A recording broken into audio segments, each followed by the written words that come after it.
Okay, so your YouTube video gets 10 million views.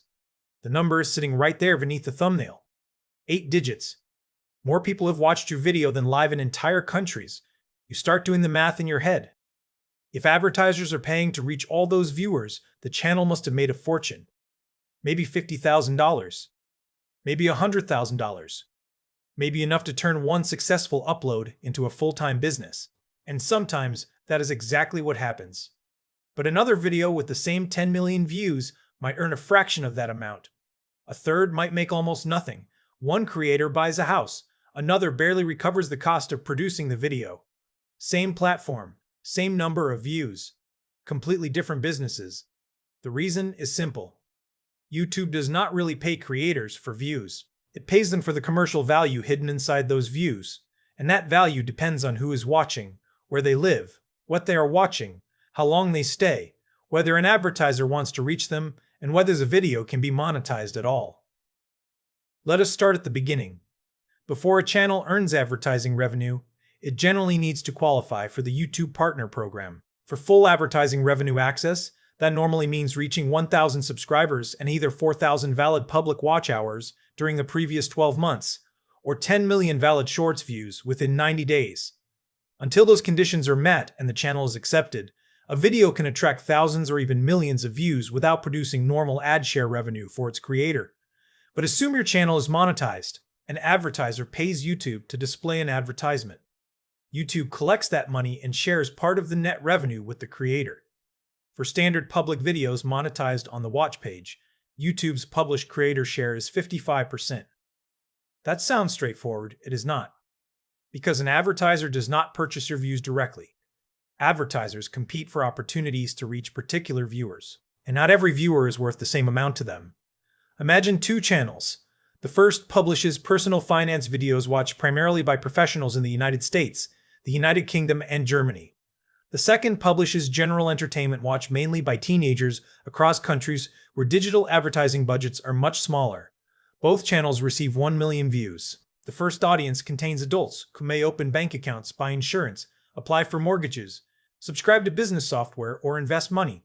A single converted customer could be worth hundreds or thousands of dollars to an advertiser.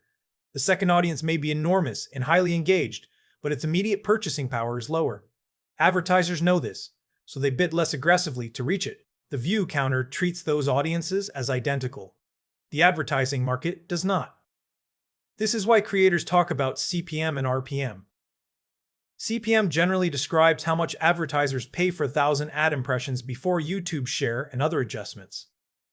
RPM describes how much the creator actually earns per 1,000 total views after YouTube's revenue share. RPM can include advertising, YouTube Premium, and certain other monetization sources, depending on the analytics view being used.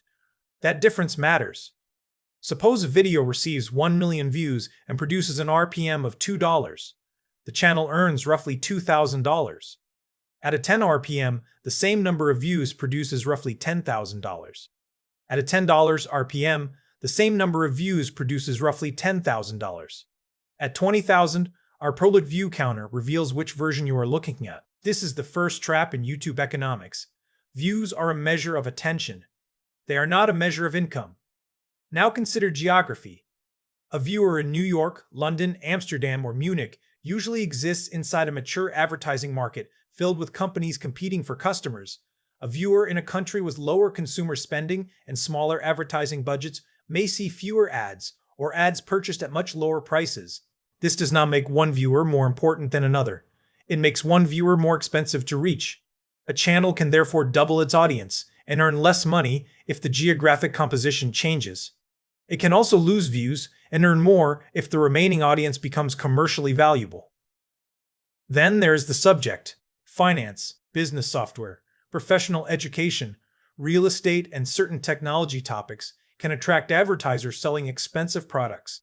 Comedy, memes, gaming clips, and broad entertainment often attract much larger audiences, but the advertiser may earn less from each individual customer. A video called "How Business Credit Cards Actually Make Money" and a video called "I Survived 24 Hours in an Airport" could each receive 5 million views. The airport video may require travel, a film crew, multiple cameras, and weeks of editing. The credit card video could be made by one person sitting behind a desk. The more expensive video is not necessarily the more profitable one. YouTube rewards market demand, not production difficulty. Video length creates another difference. Long-form videos can provide more opportunities for advertising, particularly when viewers remain engaged for enough time. But making a video longer does not automatically make it more profitable. If the additional length causes people to leave, the creator may gain more theoretical ad positions while destroying the retention that made the video valuable in the first place. The real objective is not to stretch a video, it is to hold attention without wasting it. This is why experienced creators study audience retention graphs so closely. A sudden drop tells them that viewers became bored, confused, or felt that the promise in the title was not being delivered. Every weak minute can reduce the video's reach, its advertising opportunities, and its chance of recommending the next video. At that point, the channel stops looking like a collection of videos. It begins to look like a system. One thumbnail earns the click. The opening earns the next 30 seconds. The story earns the next several minutes. The ending sends the viewer into another video. Every part has an economic function. Now let us compare long-form videos with shorts. Shorts can generate extraordinary view counts because the viewing experience is fast and frictionless. But shorts advertising revenue operates through a different system. Advertising displayed between videos in the shorts feed is pooled. Music licensing costs may be deducted, and the remaining creator pool is allocated according to eligible engaged views. Creators receive 45% of the revenue allocated to them from that pool. So 1 million shorts views and 1 million long-form views are not economically equivalent. They are not even the same product. Shorts are extremely effective for discovery. They can introduce a creator to millions of people in days. But converting that attention into a stable business may require long-form videos, products, sponsorships, memberships, or another source of revenue. And this leads to the part most viewers never see. Advertising is only one layer of a YouTube business. A channel might also earn money through sponsorships, affiliate links, memberships, merchandise, consulting, courses, licensing, and products owned by the creator. In some channels, advertising is the main business. In others, it is almost an afterthought. Imagine a software channel with 100,000 views on a detailed review. If 1,000 viewers click an affiliate link, 100 purchase the product, and the channel earns $50 per customer, that one video generates $5,000 in affiliate commissions before counting advertising.